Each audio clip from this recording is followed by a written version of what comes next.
Hello viewers, পাই ইলেকট্রোটেকের আজকের ভিডিওতে আপনাদের সবাইকে স্বাগতম। আজকের ভিডিওতে আমি আপনাদেরকে দেখাবো কিভাবে এমন একটি ইউপিএস কে আইপিএস হিসেবে ব্যবহার করা যায়, যার জন্য আজকে আমার কাছে আছে পাওয়ার গার্ডের 1200 VA একটি ইউপিএস। তো চলুন তাহলে শুরু করা যাক। ভিউয়ার্স, ভিডিওটি যেন লং না হয়ে যায় এ কারণে আমি আগে থেকে সবকিছু সেট আপ করে নিয়েছি। যেহেতু এটি আমার 1200 VA ইউপিএস, তার কারণে এখানে দুটি ব্যাটারি দেখতে পাচ্ছেন। 1200 VA তে সাধারণত 12 ভোল্ট করে দুটি ব্যাটারি সিরিজ কানেকশনের মাধ্যমে 24 ভোল্ট করা হয়ে থাকে। এক্ষেত্রে আমি সার্কিট হতে আসা নেগেটিভ প্রান্তের সাথে একটি কালো তার এবং পজিটিভ প্রান্তের সাথে একটি লাল তার জুড়ে দিয়েছি।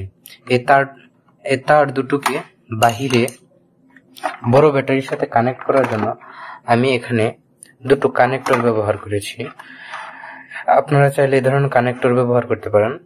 এই কানেক্টর দুটি আমি পূর্ণ ইনভার্টার হতে সংগ্রহ করেছি। তো এই ক্ষেত্রে একটি কমন প্রশ্ন থাকে যে ইউপিএস এর সাথে কুলিং ফ্যান ব্যবহার করতে হবে কিনা। তো ইউপিএস এর সাথে কুলিং ফ্যান ব্যবহার করতে হবে, কারণ ইউপিএসটিকে যখন অনেক বেশি লোড দেওয়া হয় এবং অনেক বেশি সময় ধরে চালানো হয়, এক্ষেত্রে এই ইউপিএস এর এই বোর্ড সার্কিট বোর্ডটি অর্থাৎ ইউপিএস এর এই উপরের পার্শ্ব অংশটা অনেক বেশি গরম হয়, যার কারণে একটি কুলিং ফ্যান ব্যবহার করা ভালো। এক্ষেত্রে আপনারা চাইলে ইউপিএস এর এই সাইডে একটি ফ্যান লাগিয়ে নিতে পারেন। আমার যেহেতু ইউপিএসটি খুব বেশি ব্যবহার করা হয় না, যার কারণে আমি কোনো ধরনের কুলিং ফ্যান লাগাইনি। একটা কমন প্রশ্ন যে এই ধরনের ইউপিএস কি আইপিএস এর বিকল্প হিসেবে ব্যবহার করা যেতে পারে কিনা। না, এটা কখনোই বিকল্প হিসেবে ব্যবহার করা যেতে পারে না। এক্ষেত্রে আমি কয়েকটি কারণ আপনাদেরকে দেখাচ্ছি। এই যে ইউপিএস এর ট্রান্সফরমারটি দেখতে পাচ্ছেন, এটি প্রায় 700 ওয়াটের মতো আউটপুট দিয়ে থাকে। যখন বিদ্যুৎ থাকে না তখন ব্যাটারির এই যে দুই ব্যাটারি থেকে যে 24 ভোল্ট পাচ্ছে তাকে কনভার্ট করে এই ট্রান্সফরমারটি এদিকে আউটপুট হিসেবে 220 ভোল্ট দিয়ে থাকে। আবার যখন বিদ্যুৎ থাকে তখন এই যে ইনপুট লাইনটি দেখতে পাচ্ছেন, এর মাধ্যমে সে 220 ভোল্ট গ্রহণ করে এই ট্রান্সফরমারটা কনভার্ট করে এই ব্যাটারিতে 24 ভোল্ট আউটপুট দিয়ে থাকে। এই ট্রান্সফরমারটি সাধারণত 1 এম্পিয়ার, আমি যতটুক পরীক্ষা করে দেখলাম 1 এম্পিয়ারের একটু বেশি, ধরে নিলাম 1 এম্পিয়ারের আশেপাশে এই ব্যাটারিকে চার্জ করে। অর্থাৎ আমি এটার সাথে 70 এম্পিয়ারের ব্যাটারি ব্যবহার করে থাকি।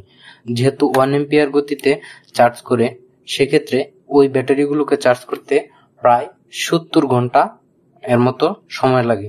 আরেকটি সমস্যা হচ্ছে যে এই ইউপিএস এ কোনো অটো কাট সিস্টেম ব্যবহার করা হয়নি।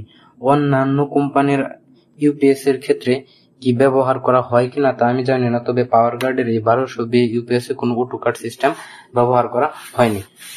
যেহেতু ইউপিএসটিতে কোনো প্রকার অটো কাট সিস্টেম ব্যবহার করা হয়নি, যার কারণে ব্যাটারি ফুল চার্জ হয়ে গেলেও এটি ব্যাটারিকে চার্জ করতেই থাকে, যার কারণে ব্যাটারি ড্যামেজ হওয়ার সম্ভাবনা থাকে। মূলত এই কারণগুলোর জন্যই আমি বলেছিলাম ইউপিএস কে কখনোই আইপিএস এর বিকল্প হিসেবে ব্যবহার করা যাবে না। তবে এই সমস্যাগুলোর সমাধানও আছে।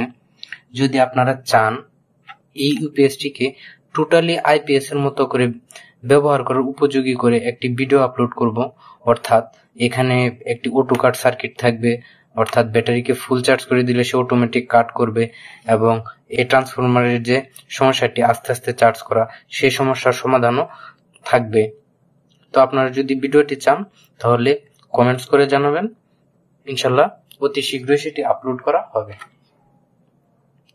আজকের মতো এখানেই বিদায় নিচ্ছি। ইলেকট্রোপায়ের পক্ষ থেকে আমি রাফি।